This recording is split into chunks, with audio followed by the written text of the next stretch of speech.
Hi, my name is Jackie. I'm 21 years old and I was sexually abused by my own biological father when I was a child. I actually don't know at what age it started. Maybe it started when I was a baby or when I was 4 years old. The first memory I have is one night. I'm not sure what age I was, how old I was.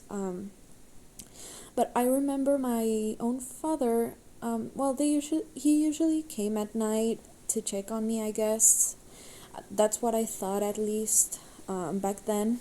But one time, he started kissing me, and it was not like a peck on the lips kind of kiss. It was a long and awkward and uncomfortable, of course, kind of kiss. So I was really smart when I was a child, so I immediately thought this was wrong, that should not have happened. So I spoke to my mom. At least that's what I remember. I remember I told my mom that my father kissed me one night, and she told me that it was normal to give a little peck on the lips to uh, your children. And she actually kissed my brother in front of me. So after that, I don't remember much.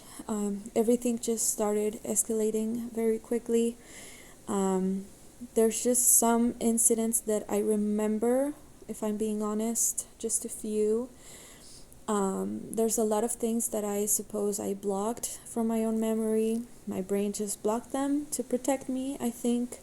But it really didn't make much difference because I'm still struggling till this day. From what I've read and what I've heard, it's pretty normal that uh, abuse victims keep struggling forever with that trauma. Um, More so if they didn't receive any psychological help when they needed it. I mean, when they were a child, when it all started happening. So I remember a lot of nights I was. Sorry, I'm gonna light up a cigarette.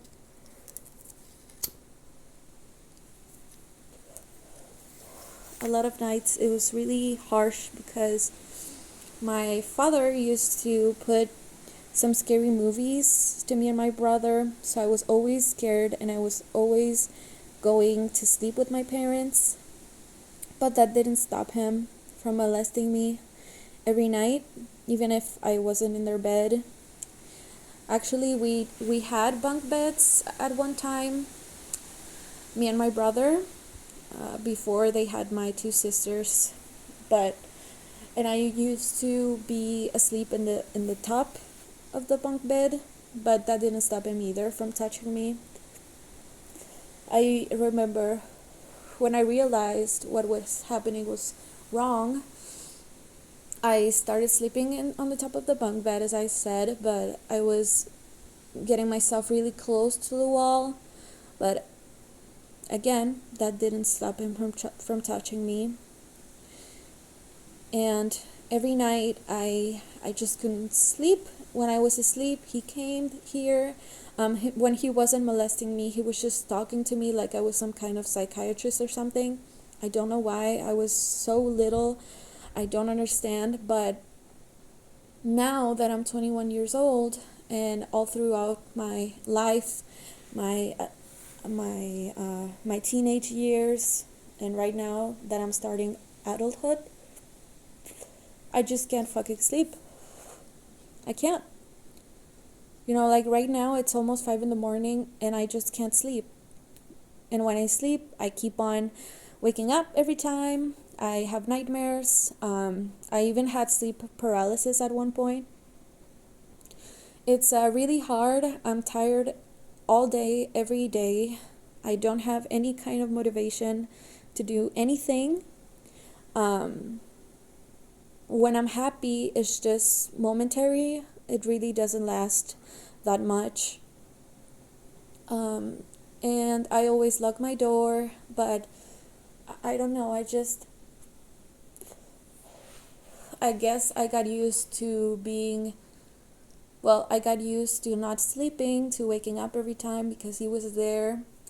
Remember, when I wanted him to stop, I always wanted it to stop, but at one point I just started like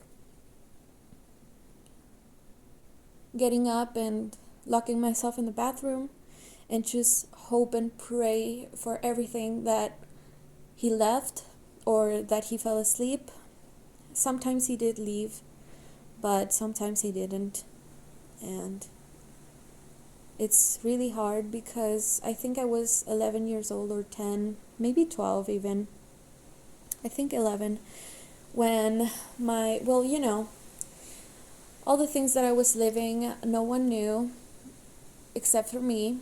And I started realizing that it was wrong because in school they started talking about sexual abuse. So I became more aware, and every night now I started crying whenever he came, and I got really scared. I got really angry, of course, and I started being really bitter. I was angry all the time. And my mother didn't really understand why, which is stupid because, apart from what I was living secretly, there was also violence in the household. He used to, hit my mother, verbally abuse her, not only her, but my brother, my sister, me even. So one day she told me, "Why are you so mad? Why are you like that?" And I just screamed at the top of my lungs. My father was sleeping that day. We were in the living room, and she started telling me that, asking me, why are you like this? Why are you the way that you are? And I just screamed at the top of my lungs, "You don't know what he does to me." And I locked myself in the room. My brother came and looked for me, and he said, "My mom wants to talk to you. She wants to know what you mean." So I started telling her. I don't remember much. I'm not sure if she was crying. I think so. And she just went to their room, where he was sleeping. And I remember I grabbed my baby sister, and I laid there with her in the sofa, on the couch, just hugging her really tight and closing my eyes. I didn't want to know. I just heard screaming and all that stuff. And then I heard the door opening. It was my dad and my mom, and he had his stuff, I guess. And he just said, "Look at me." And when I looked at him, he said, "You destroyed this family." So he left, or at least that's what I thought he did. And from that on, I don't remember what happened. I just remember he came back that same night. My mother left him be in our house again, living with us. And that didn't stop him. She said, "Oh, I'm going to stay awake. I'm going to check that he doesn't leave or something." No, it still kept happening. And that night, I wake up with him on top of me, screaming through his teeth, "Why did you do that? Why did you tell your mother?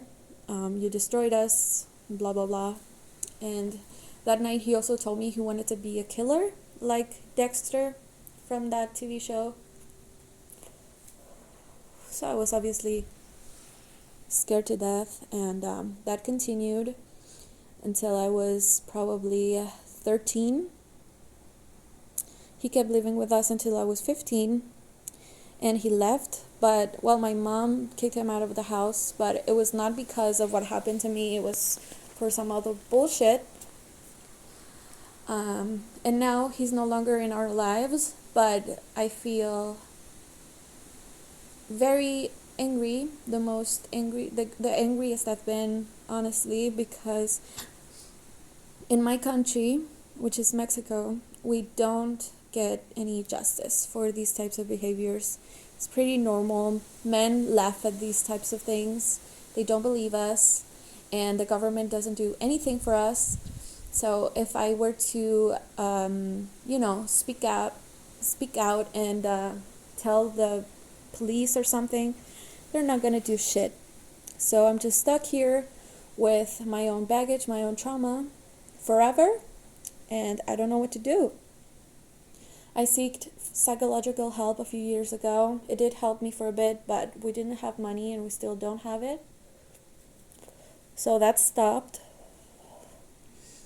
I met the love of my life, which I'm very grateful for. He's really good to me, but that's not enough. I thought that was going to be enough. I thought having a dog was going to be enough. But no, that doesn't help me either. It's not enough. So I seek psychological help again now that I'm working. And I scheduled an appointment for a psychiatrist next week. And honestly, I'm scared because I haven't gone this far, as far as my mental health goes. It's really scary. I don't know what's going to happen. I don't know if they're going to give me some kind of medication, how I'm going to feel. But still, even though I know I'm going to get help, maybe I'm going to get better, he's still out there. And he still won't receive his punishment. My mother doesn't do shit either. Honestly, sometimes I feel like she doesn't care. I can't tell any of my family members because I'm afraid my grandparents will have a stroke or something. My other side of the family, my father's family, they don't believe me. And the ones they do, they just don't do anything either. So I guess I'm stuck here all alone. And I honestly don't know what to do. It's really unfair, and I'm not sure what's gonna happen next. It's been a long time since I've made a video. I used to always do them and speak to myself, but then I got a boyfriend, so I had someone to speak to, and I stopped. But right now, I just feel numb. I feel empty, and I feel like I'm in the bottom of the ocean, all alone, not able to breathe, just me and my thoughts.